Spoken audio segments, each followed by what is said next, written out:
தாவேகா நிர்வாகிகள், குறிப்பாக தாவேகாவுடைய பொதுச் செயலாளர் திரு என் ஆனந்த் மற்றும் தாவேகாவுடைய இணை பொதுச் செயலாளர் சிடிஆர் நிர்மல்குமார் ஆகியோருடைய முன்ஜாமீன் மனுக்கள் மீதான விசாரணை நடைபெற்று வருகிறது. முன்ஜாமீன் வழங்க வேண்டும், பாதிப்பு எங்களுடைய தொண்டர்களுக்கு, நாங்க பெரிய வழியில இருக்கோம், எங்களுக்கு இதுக்கு பொறுப்பு கிடையாது, நிர்வாகம் தான் பொறுப்பேற்க வேண்டும், தடியடி நடத்தினாங்க அப்படின்னு மனுதாரர் தரப்புல வாதங்கள் வைக்க இவர்கள் தான் அதற்கு பொறுப்பாவார்கள் என்று அரசு தரப்புல இந்த ஜாமீன் மறுக்கப்பட்டு வருகிறது. மாரிசாமி நம்மோடு இணைந்திருக்கிறார். இதை நொடிக்கு நொடி கவனித்து வரக்கூடியவர். மாரிசாமி, இப்ப லேட்டஸ்ட் அப்டேட் என்ன?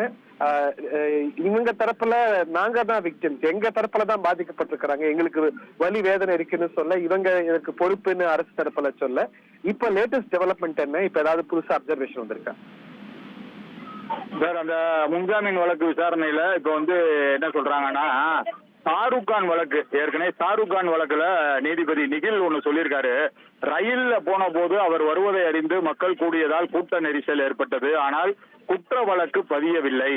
நீதிமன்றம் இவ்வாறு நடக்க வேண்டும் என்ற நோக்கில் இவ்வாறு நடைபெறவில்லையே என குறிப்பிட்டது. அதாவது என்ன சொல்றாங்கன்னா, இந்த விஷயத்துல சம்பந்தப்பட்ட இந்த ஷாருக் கான் வழக்குல ரயில்ல போன போதுதான் அவர் வருவதை அறிந்து மக்கள் கூட்டம் கூட்டினாங்க, அதனால கூட்ட நெரிசல் ஏற்பட்டுருச்சு, ஆனால் குற்றவியல் வழக்கு பதியவே இல்லை. அதுல குற்றம் நடந்துருச்சு அப்படின்னு சொல்லி கிரைம் அந்த சம்பந்தமான அந்த லா அண்ட் ஆர்டர் பிரச்சனை அப்படின்ற மாதிரி எல்லாம் வழக்கு பதியல. அந்த மாதிரிதான் நீதிமன்றம் நடந்துக்கிறணும் அப்படின்ற நோக்கத்துல அந்த எண்ணத்துல இவங்க இந்த ஷாருக் கான் மேட்டரை சொல்றாங்க. யாரு மனுதாரர் தரப்பு புஷி ஆனந்த் மற்றும் நிர்மல்குமார் தரப்புல சொல்றாங்க. அது போக அந்த போலீசார் கொடுத்திருந்த அந்த சம்பந்தப்பட்ட இடத்தை விஜய் அடைகிறதுக்கு அதிக நேரம் எங்களுக்கு தேவைப்பட்டுருச்சு அப்படின்னு சொல்றாங்க. அப்புறம் கூட்டம் அதிகமாக இருந்ததால் நிகழ்வை ரத்து செய்யுமாறு காவல்துறை கூறியிருக்கலாம். முதைய கூட்டம் அதிகமா இருக்கு, ஒன்னும் கட்டுப்படுத்த முடியல, ரொம்ப போர்ஸும் இது பண்ண முடியல, கூட்டம் அந்த ஏரியாவும் கூட்டத்தை தாங்க முடியாத பகுதி, அதனால வேணா மீட்டிங்கை ரத்து பண்ணிருங்க அப்படின்னு கூட சொல்லியிருக்கலாம் காவல்துறை. அதற்கான அதிகாரம் அவங்களுக்கு இருக்கு. ஆனால் கடமையை செய்யாமல் காவல்துறையினர் கட்சியின் மீது குற்றம் சுமத்துகிறார்கள் அப்படின்னு அந்த மனுதாரர் தரப்பு அந்த வாதத்தை முன்வைக்கிறாரு. என்னன்னா, அதை நீங்க முதல்ல சொல்லி எங்கிட்ட கூட்டம் கேன்சல் பண்ணுங்கன்னு கூட சொல்லியிருக்கலாம், ஆனா அதுக்கான அதிகாரம் அவங்களுக்கு இருக்கு, ஆனா அவங்க கடமையை செய்யல அப்படின்றாங்க. அது போக இன்னொரு இதை சொல்றாங்க, முன்னாள் முதல்வர் கலைஞரோட மறைவின் போது கூட அந்த இறுதி ஊர்வலத்துல கூட 2 பேர் உயிரிழந்தாங்க, அந்த மறைவின் போது 2 பேர் உயிரிழந்தாங்க அப்படின்னு ஒரு வாதத்தை மனுதாரர் தரப்புல முன்வைக்கிறாங்க.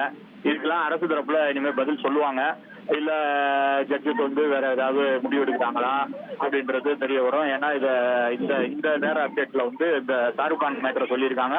அது போக ஷாருக் கான் மேட்டர் மாதிரி அதுல எப்பயார் இது கூட போடல, நம்ம குற்றவியல் நடவடிக்கையே எடுக்கல, அந்த மாதிரியே அந்த நோக்கத்துல நீதிமன்றம் நடக்கணும் தான் நாங்க இதெல்லாம் சொல்றோம் அப்படின்னு சொல்றாங்க. அதுபோக கூட்டம் அதிகமா இருந்திருந்தா போலீசாரே எங்களுக்கு அந்த அறிவுரையை கொடுத்துருக்கலாம், நீங்க கேன்சல் பண்ணிருங்க அப்படின்னு சொல்லி. அது கூட சொல்லல, அவங்க கடமையை செய்ய தவறிட்டாங்க அப்படின்னு போலீசார் மேலதான் பழி போடுறாங்க அவங்க அதிகமா. இந்த மாதிரி சொல்றாங்க. தாவேகா நிர்வாகிகள் தரப்பு வாதங்கள் தான் இல்லையா, ஆனந்த் மற்றும் நிர்மல்குமாரோட வாதங்கள் தான் போயிட்டு இருக்கு. ஆமா ஆமா, அது ஆனந்த் மற்றும் நிர்மல்குமார் தரப்பு வாதங்கள் தான் போயிட்டு இருக்கு. ஏன்னா எடுத்த உடனே கவர்மெண்ட் சைட்ல இருந்து சொல்லிட்டாங்க ஸ்ட்ரைட்டா, அதாவது ரொம்ப கண்டிஷனா இதை கொடுக்க கூடாது, ஆன்டிசிபேட்டரி பெயில் கொடுத்தீங்கன்னா ரொம்ப ப்ராப்ளம் ஆகும், அவங்க இதெல்லாம் கலைக்கிறதுக்கு முயற்சி பண்ணுவாங்கன்றதை எடுத்து சொல்லிட்டாங்க. அதுவும் கடும் எதிர்ப்பு தெரிவிச்சுட்டாங்க. அதனால இது அவங்களுக்கான நேரம் அங்க முடிச்சுட்டு இவங்க இனிமே கவர்மெண்ட் சைட்ல இருந்து பேசுவாங்க. அதுக்கப்புறம் ஜட்ஜஸ் சொல்லுவாங்க. ஆமா ஆமா சார். இத போற வேகத்தை பார்க்கும்போது இன்னைக்கு இதுல ஒரு 1 way or the other order வரதுக்கான வாய்ப்பு இருக்குன்னு கருதுறீங்க நீங்க? தெரிஞ்சுக்கலாம் சார். அதாவது ஆர்டர் இப்ப கூட ஒரு இது சொல்லியிருக்காங்க, இது முன்ஜாமீன் வழக்கு தான், மரணத்தை ஏற்படுத்த வேண்டும் என்ற நோக்கத்துல இல்ல அப்படின்னு கூறுறீங்க. 304A பிரிவுல தான் வழக்கே பதிஞ்சிருக்காங்க. சிலர் இன்னமும் சிகிச்சை பெற்று வர்றாங்க. 105 பேர்கிட்ட வாக்குமூலம் வாங்கியிருக்கோம், அதெல்லாம் கவர்மெண்ட் சைட் சொல்றாங்க. அது அப்புறம் போக கூட்ட நெரிசலுக்கு காரணமானவர் யார் என கண்டறிய விசாரணை அவசியம். அது தற்போது தொடக்க நிலையிலேயே இருக்கு. மனுதாரர்கள் இருவருமே அனைத்து ஏற்பாடுகளையும் செஞ்சவங்க இவங்க தான். கூட்டத்துக்கான அனைத்து வேலைகளையும் இவங்க தான் அங்க இருந்து கவனிச்சுக்கிட்டாங்க, இவங்க தான் செஞ்சாங்க. அப்புறம் இவங்க தானே கூட்ட ஏற்பாட்டாளர்கள் சொல்ல முடியும் அப்படின்னு கேக்குறாங்க. அப்புறம் இன்னும் அதாவது ஒரு பெயிலோ ஆன்டிசிபேட்டரி பெயிலோ கொடுக்கணும்னா அந்த பாதிக்கப்படுறவங்க ஹாஸ்பிட்டல்ல இருந்து போகணும். ஆனா இன்னும் சிலர் சிகிச்சை பெற்றுக்கிட்டு தான் இருக்காங்க. ஒரு 105 பேர்கிட்ட நாங்க வாக்குமூலம் வாங்கிட்டோம். அது போக மரணத்தை ஏற்படுத்த வேண்டும் நோக்கம் இல்லைன்னு நீங்க கூறுறீங்க. ஆனா வழக்கு பதிஞ்சிருக்கிறது வந்து திருநாட் 4/A அந்த நோக்கத்துலதான் நீங்க வழக்கு பதிஞ்சிருக்காங்க. அத வந்து கவர்மெண்ட் இது வந்து முன்ஜாமீன் வழக்கு தான். நீங்க வந்து கைது பண்ணப்பட்டு அதுக்கப்புறம் ஜாமீன் கேட்கிற வழக்கு இல்ல இது. இது வந்து முன்ஜாமீன். நீங்க வெளியே இருந்துகிட்டு எங்களை கைது பண்ணக்கூடாதுன்னு சொல்ற முன்ஜாமீன் வழக்கு தான் அப்படின்னு சொல்லி கவர்மெண்ட் சைட்ல இருந்து சொல்றாங்க சார். இதுல இவங்க 2 பேர் மற்றும் பலர் அப்படின்னு சேர்த்திருக்கிறாங்க.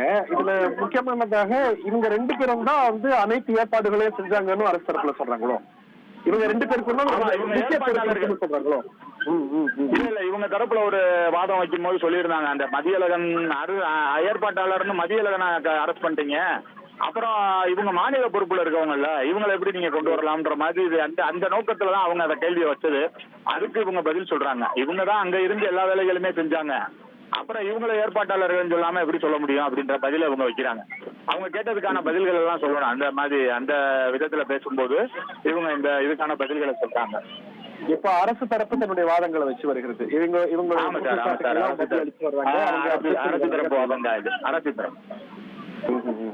இவங்க வந்து எங்களுக்கு பொறுப்பு இல்ல, நாங்க இதற்கு பொறுப்பாக முடியாது, நிர்வாகம் தான் அதை கட்டுப்படுத்தி இருக்க முடியும், அவங்க தடியடி நடத்தினாங்க, அவங்க வந்து அனுமதி மறுத்திருக்கலாம் அப்படின்னு திரு புஷி ஆனந்த் மற்றும் திரு நிர்மல்குமார் தரப்புல சொல்லப்பட, இல்ல இவர்கள் தான் ஏற்பாட்டாளர்கள், ஒரு கல்பபிள் ஹோமிசைட் அப்படின்னு பார்க்கும்போது இவங்க வந்து அந்த குற்றச்சாட்டு பதிவு செஞ்சிருக்கு அப்படின்னு பார்க்கும்போது இவங்க வந்து முக்கியமான நிர்வாகிகளா இருந்திருக்கிறாங்க, இவங்களுக்கு ஒரு பெரிய பொறுப்பு இருக்கு அப்படின்னு அரசு தரப்புல வாதங்கள் வைத்து வருது இல்லையா?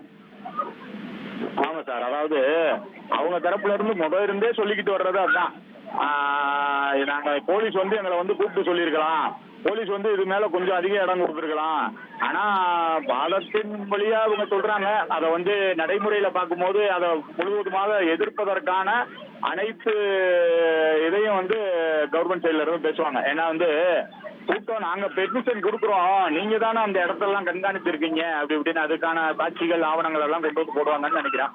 ஏன்னா இவங்க கவர்மெண்ட் சைட்ல இருந்து என்ன கேட்கறாங்க, நாங்க வந்து இந்த இடம் கொடுத்தோம்னா நீங்க அதுக்கு அடுத்த கட்டமா வந்து கோர்ட்டுக்கு போயிடலாமேன்னு கேட்கறதுக்கு தான் இவங்க வந்து நாங்க கோர்ட்டுக்கு போனோம், அன்னைக்கு கோர்ட்டு ஹாலிடே, கோர்ட்டு நாங்க போக முடியாத சூழ்நிலை ஆயிருச்சு, கோர்ட்டுக்குள்ள யாரையும் அனுமதிக்கல அப்படின்றத சொல்றாங்க.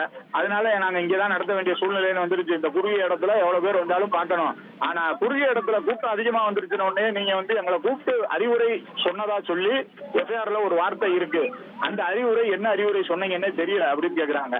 இப்ப இந்த இதுகளெல்லாம் வச்சு பார்க்கும்போது நம்ம ஒரு யூகத்தின் அடிப்படையில என்ன சொல்லலாம், இவங்க அந்த கூட்டம் அதிகமா வந்துருச்சு, அதனால நீங்க வந்து இந்த கூட்டத்தை கேன்சல் பண்ணுங்க அப்படின்னு சொல்லி கூட்ட ஏற்பாட்டாளர்னு நீங்க உங்களால் கண்டறியப்பட்டுள்ள இந்த 2 பேர்ட்ட சொல்லியிருக்கலாமே அப்படின்னு கேட்க வருவாங்க.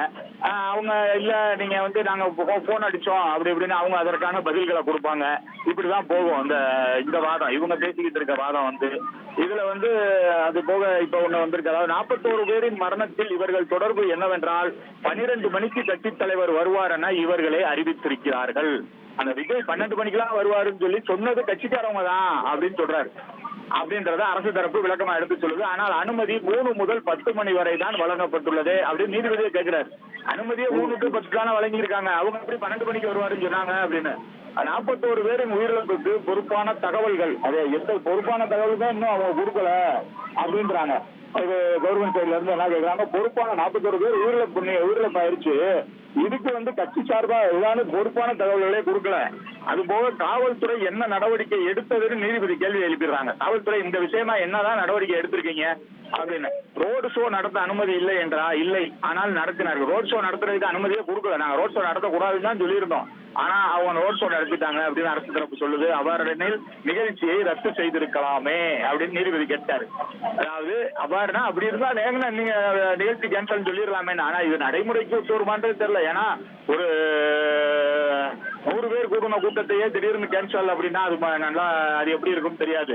100 பேர் கூடின கூட்டத்தை எப்படி கேன்சல் பண்ண முடியும் அப்படின்றதுலாம் இருக்கு. அது மேலும் பிரச்சனை எழக்கூடாது என்பதற்காகவே அவ்வாறு செய்யவில்லை அப்படின்னு அரசு தரப்பு ஒரு பதில சொல்லிடுது. இந்த நோக்கத்துல தான் சொல்றாங்க, திடீர்னு போய் ஒரு கூட்டம் கூடிருச்சு, அந்த கூட்டத்தை எப்படி போய் கேன்சல் பண்ண முடியும் அப்படின்ற நோக்கத்துல அவங்க சொல்லிடுறாங்க. இந்த மாதிரி தான் இப்போதைக்கு போயிட்டு இருக்கு. அது போக போலீஸ் பாதுகாப்பு மட்டுமே வழங்க முடியும், தொண்டர்களுக்கு குடிநீர் வழங்கவில்லை, சம்பவம் நடைபெற்றவுடன் இவர்கள் செப்டி ஓடி விட்டார்கள், இதெல்லாம் சொல்றாங்க. சம்பவம் நடந்ததுக்கு அப்புறம் தாவேக்காரவங்க யாருமே அந்த ஸ்பாட்ல இல்ல, விஜய் உள்ளிட்ட எல்லாருமே அந்த இடத்த விட்டு ஓடிட்டாங்க.